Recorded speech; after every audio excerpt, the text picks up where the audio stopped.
नमस्कार.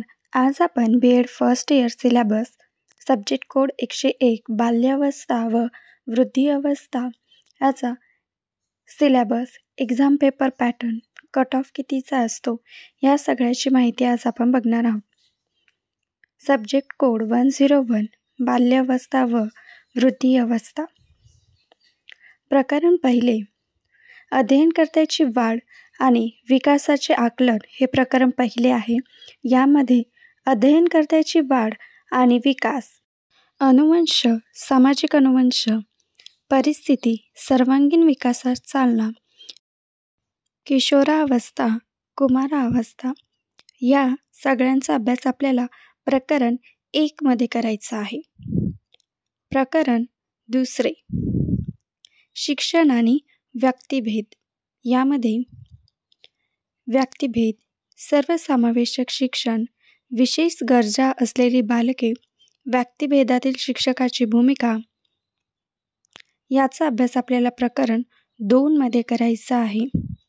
प्रकरण तिसरे, शिक्षण आणि वर्गातील विद्यार्थी विविधता.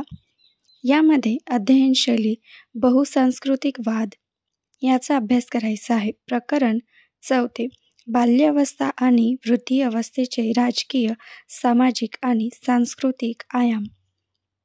या प्रकरणामध्ये बाल्यावस्था व वृद्धी अवस्थेचे राजकीय आयाम, बाल्यावस्था व वृद्धी अवस्थेचे सामाजिक आयाम, बाल्यावस्था व वृद्धी अवस्थेचे सांस्कृतिक आयाम, प्रसार माध्यमे आणि बाल्यावस्था व वृद्धी अवस्था याचा अभ्यास आपल्याला प्रकरण 4 मध्ये करायचे आहे. 101 मध्ये 4 प्रकरणांचा अभ्यास करायचा आहे. आता तुमचा पेपर हा 80 मार्क्सचा असतो. त्यामध्ये तुम्हाला 32 मार्क्स घेऊन तुम्ही पास होऊ शकता. हे पासिंग मार्क्स आहेत. इथे प्रिव्हियस इयर क्वेश्चन पेपर आहे जो तुम्ही बघू शकता किंवा स्क्रीनशॉट काढून घेऊ शकता जर का तुम्हाला हा पेपर अभ्यासायचा असेल. B.Edच्या एक्झाममध्ये जे मोस्टली क्वेश्चन असतात ते रिपीटेड होत असतात. त्यामुळे तुम्ही प्रिव्हियस इयर क्वेश्चन पेपरचा अभ्यास करून सुद्धा पास होऊ शकता.